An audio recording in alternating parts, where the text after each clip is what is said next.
Hi Mary, I'm so excited that you're going to be coming to Denise's book look tonight. I cannot wait to share more of these books with you, and there are going to be so many books tonight that I think you guys would really enjoy. But right now I pulled the ones that I thought would be great for your 5-year-olds as well as your 8-year-old. So hang with me. I kind of went a little crazy on the 5-year-olds. So one of our newest picture books is Superhero Baby. And one of the things I always love about our books, a lot of them are rhyming stories, which works perfectly for those early readers or the pre-readers. And this is, you said superhero. So I pulled this book immediately. I love this book. And one of the things I thought was so cool, I'm assuming that your 5-year-olds are twins. And in this case, the superhero baby is actually a twin.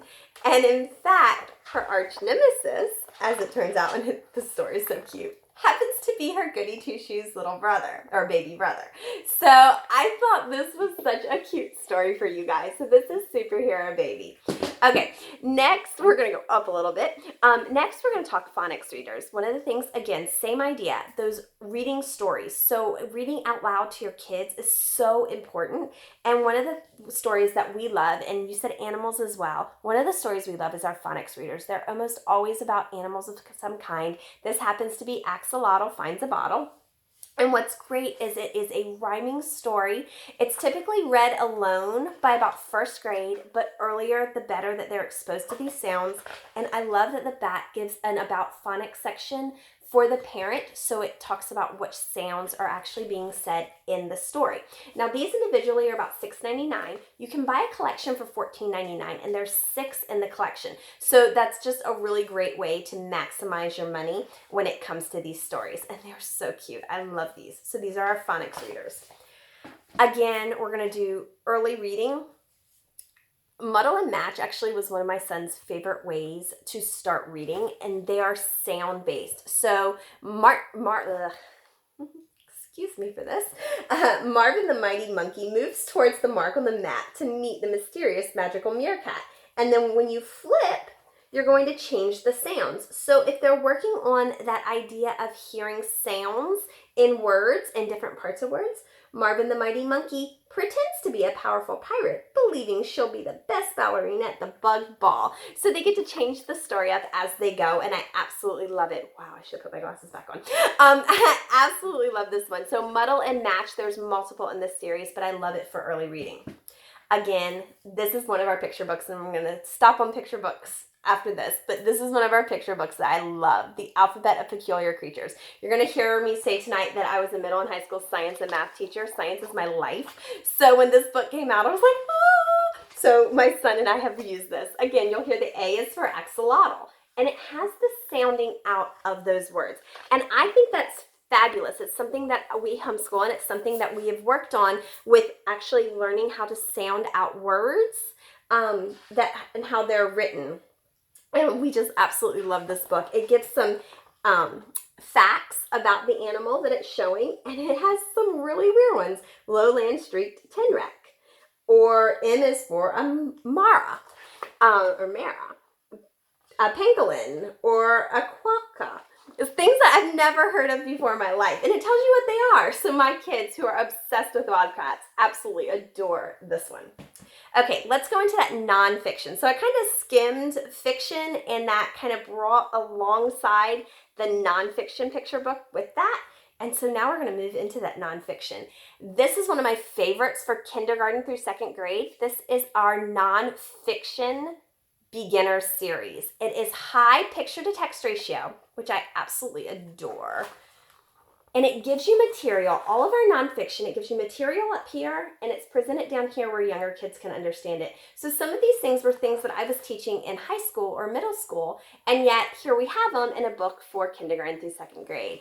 So they're fabulous. I love the fact that it also has a glossary and an index in the back. I think that's just a great touch to really get kids to understand. And then if you look here, you're going to see that there are websites to visit that have been vetted by Usborne. You have what's called our quick links, and you can go to that and you can see all of the additional material for this book. So I thought that was great. Okay, Lift the Flips question and answer is something that we're going to see a lot of this evening, but I wanted to share this one with you right now. This is How Do Animals Talk? One of the things that I really love about this series is it answers questions for kids because we know they have like 500 of them a day. This is How Do Animals Talk? And it tells you a little bit about that, but then it's going to have different animals and what they do. Do animals chat like we do? No, they don't. No, they don't talk about the past or the future. They only make sounds or signals about what's happening then. What are these animals doing? And this means this happens to be telling you about body language and what that body language is doing. Why do animals dance and show off? So it's going to talk about how each of the different ones mate or show work together. What do these markings mean? Animals use their patterns or shades to send out messages, and it's going to talk about that. So it's great for answering those questions that kids ask all the time. And if they're animal lovers, that's fabulous. This is the Big Book of Big Bugs. We also have Big Book of the Animals. So check these out. I love this. The idea is to get kids to actually lay out on the floor and read. If they're not actually reading yet, looking at the pictures works just as well. My son used to take these from the time he was about 4 years old. He used to take these under his train table and he would read them. So we absolutely adore the big books in this house. Last but not least, you said dinosaurs, and we have lots of books on dinosaurs, but I wanted to share this one with you. This is Life-Size Dinosaurs. Life-Size Dinosaurs is one of my favorites. We also have Life-Size, that's just basic animals. The whole idea here, and this is wonderful, is these are life-size. They get to compare to themselves, and at this age, that's what they're doing. They're comparing the world around them to themselves. And that's super important because you can't compare like things if you don't know how to compare yourself to other things. So that is something that's really important for young kids to learn. And then of course, this is going to give so much. How does this life-size Stegosaurus plate look in your butt, on your back? Imagine having 20 more like an actual Stegosaurus. So you get to do things, interact with the book, and then it's going to actually give you information about each of those things as well. I like this page. This page is one of my favorites, but it takes me a second to pull it open. What do you think that is? That's a lot. That's a whole lot. Here we go. Get it up for you.